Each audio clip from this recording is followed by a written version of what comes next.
Salut à tous, aujourd'hui je voulais vous parler de ce livre qui s'appelle Amelia de Kimberly McCreight. Euh, je me souviens pas, mais je crois que c'est une américaine qui l'a écrit. C'était 8,60 € chez le livre poche. Le livre de poche, donc édition livre de poche, c'est un thriller de 569 pages. Il a été édité normalement en 2016, il me semble. Il me semble que c'était publié en 2016 dans un grand format et puis le petit format est sorti en janvier 2018, donc cette année.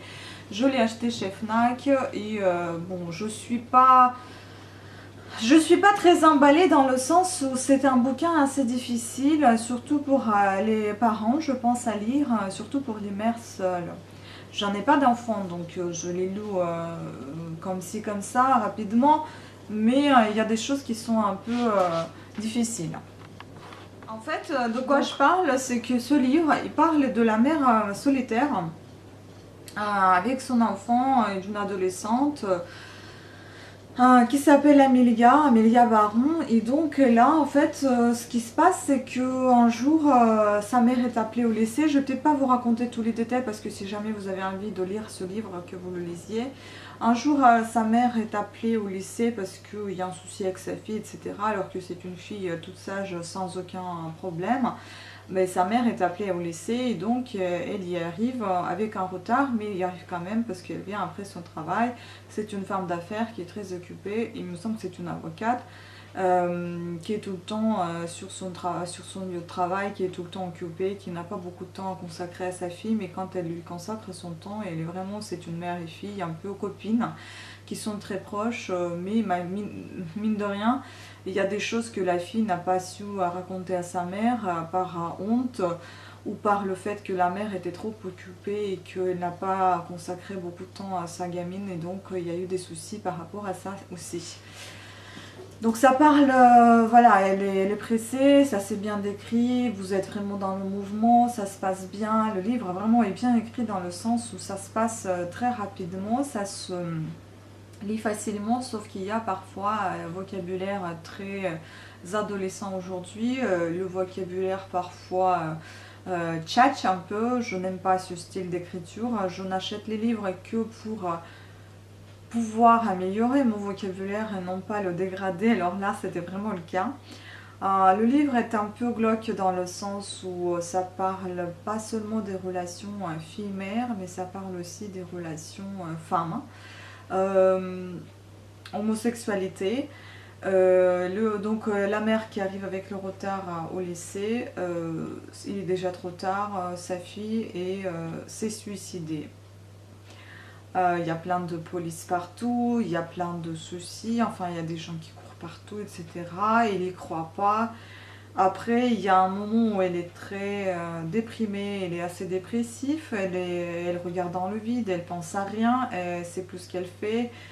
Elle réfléchit beaucoup, à un moment donné elle franchit le pas, elle va voir la chambre de sa fille, elle va fouiller dans sa chambre parce que tout simplement elle a reçu un message en disant que votre fille ne s'est pas suicidée, et du coup elle va chercher, elle va faire son propre enquête, qu'est-ce qui s'est passé, pourquoi sa fille s'est retrouvée sur ce toit, pourquoi elle a sauté ou qu'est-ce qui s'est passé si elle n'a pas sauté. Donc voilà, c'est pour vous donner une idée. Je ne vais pas raconter tout le livre, encore une fois, parce qu'il y en a peut-être des gens qui vont vouloir le lire. Ça parle aussi de relations fille-père, de relations justement homosexualité, adolescence, mère-fille, fille-mère, copinage, beaucoup de choses comme ça. Ça parle de plagiat, ça parle beaucoup des études, en fait, des clubs qui se forment. Je suis quasiment sûre que c'est aux États-Unis que ça se passe. Oui, je sais, si, c'est aux États-Unis, voilà, je me souviens maintenant. Ça se passe aux États-Unis et c'est là que vous voyez vraiment cette ambiance des clubs. À chaque fois, pour être accepté, admis dans un club, il faut que tu fasses ceci, cela. Il y a des choses assez humiliantes à faire. Enfin, ils ont leur blog, pardon, où il y a même les profs qui sont présents. Enfin bon, c'est un peu c'est un peu glauque dans le sens où si jamais ton enfant ait subi tout ce qu'elle a subi, la pauvre, je la plains vraiment beaucoup. Elle a su rester quand même avec un caractère assez bien forgé et bien bien dur. Mine, enfin, malgré tout ce qu'elle a pu subir et vivre, et que bon, elle avait son meilleur ami qui était tout le temps là par texto, et vous saurez qui c'est exactement ensuite. En fait, ce qui est bien, c'est que vous avez jusqu'à milieu. En fait, vous avez le livre qui est partagé un peu comme en deux parties. Vous avez à chaque fois une partie, un chapitre mère, un chapitre fille. Donc ça s'appelle soit Kate, c'est sa mère qui s'appelait comme ça, soit Kate, soit Amelia. Kate, Amelia, Kate, Amelia. Ça s'alterne. Et entre ces chapitres, il y a des petits passages de Facebook, par exemple, ou de textos de Amelia avec quelqu'un, avec ses amis, ou Facebook, des messages qu'elle met sur Facebook. Vous voyez, en fait, c'est ce genre de livre que je n'aime pas. Je ne sais pas comment j'ai pas remarqué ça quand je l'ai acheté. Ensuite, il y a des petits passages quand ça concerne la mère, avant qu'on commence à lire le chapitre sur la mère, donc sur Kate. Il y a des passages de Mel, avec qui elle tient une correspondance avec un de ses amis, pas très proche, mais c'est son ami quand même. Voilà, donc le livre est fait comme ça. À la fin du livre, vous avez un épilogue et vous avez des remerciements comme dans chaque bouquin. Ça se lisait facilement, c'est sûr. Le vocabulaire, je n'ai pas aimé parce que c'était le vocabulaire de la rue. C'était un peu, ouais, comment tu vois, wesh wesh, enfin, un peu les trucs comme ça. C'est pas du tout mon style de parler, je n'aime pas. J'ai une allergie à comment dire, à des conversations comme ça quand j'entends les adolescentes parler entre elles. Je n'aime pas. Je trouve que la langue française est tellement belle et la dégrader ainsi, ça se fait pas. C'est très moche. Il y en a qui prennent de l'accent très moche aussi, du coup, t'as beau à parler français correctement, mais si tu prends un accent un peu racaille, j'ai envie de dire, c'est pas beau du tout. Donc voilà, ça non. Après, je sais pas, je sais pas. Moi, je recommanderais pas parce que surtout pour celles qui sont assez fragiles, surtout pour les mères, parce que lire ça... Bon, d'un côté, je ne recommanderais pas parce que ça va être un peu difficile et dur à lire, parce que tu vas te poser plein de questions. Est-ce que je prends bien soin de mon enfant? Est-ce que je suis bien au courant de tout ce qui se passe dans sa tête et dans son lycée? Est-ce qu'elle n'a pas intégré un des groupes, un des clubs, ou est-ce qu'elle n'a pas des mauvais amis qui l'influencent à faire de mauvaises choses? De l'autre côté, ça pourra guider aussi les mères et les pères, sans s'affoler bien évidemment, sur le fait que les adolescents aujourd'hui ne sont pas tous...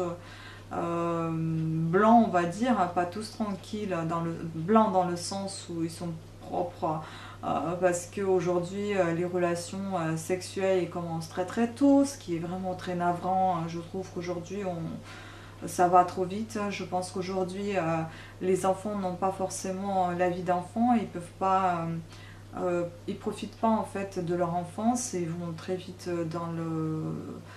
ils deviennent très vite adultes alors qu'ils pourraient en profiter et rester quand même assez longtemps les enfants. Et les adolescents aussi, ils pourraient profiter et être assez longtemps adolescents sans se mettre des barrières, enfin sans se mettre des barrières de, comment dire, à se dire que voilà, je suis pas dans ce club-là, je suis loser, loseuse, ou voilà, je suis pas sortie avec le gars le meilleur de l'école. Sortez pas, attendez, mon Dieu, vous pouvez vous faire des copines, des copains, vous n'êtes pas obligé de sortir avec qui que ce soit et de coucher surtout pas. Moi, je dirais qu'il faut attendre au moins 18 ans, quoi, et puis devenir adulte à ce moment-là. Je pense que tout va tellement vite que vous n'avez même pas le temps de profiter de votre enfance, adolescence, d'être votre petite fille ou petit garçon, de maman, de papa. Je sais pas pourquoi les gens sont aussi pressés aujourd'hui. Je trouve ça très navrant, c'est très dommage. Voilà, après on a des choses comme ça qui arrivent. Cette adolescente que ça parle des choses que ça parle dans ce livre, j'ai halluciné par moments quand je me dis si j'avais un enfant, je me serais posé autant de questions que cette mère à la fin de la vie de sa fille, si elle pouvait se poser autant de questions pendant son vivant. Il s'en est pas posé et se disait ensuite qu'elle était peut-être pas une bonne mère, etc., qu'elle a pas su remarquer à un moment donné que sa fille était bien isolée des autres et qu'il se passait des choses qu'elle aurait dû remarquer bien avant qu'il se passe ce qui s'est passé. Voilà, on se pose tous des questions comme ça. Est-ce qu'il est pas trop tard? Il n'est jamais trop tard. Je pense que vous pouvez toujours établir des relations avec vos enfants du moment qu'il n'y a pas de pression sur eux, du moment qu'il n'y a pas de non plus trop de liberté, mais dans le sens, vous pouvez leur donner la liberté, mais la liberté logique, enfin je veux dire, hein, pas la liberté, tu fais ce que tu veux aussi. La liberté, elle consiste du fait de la liberté enfantine, quoi. Je veux dire, voilà, il faut pas aller non plus, genre, t'es libre, tu vas pas sortir à 1 h du matin dehors parce que t'es libre. Non, non, c'est pas ça. Il faut quand même leur faire il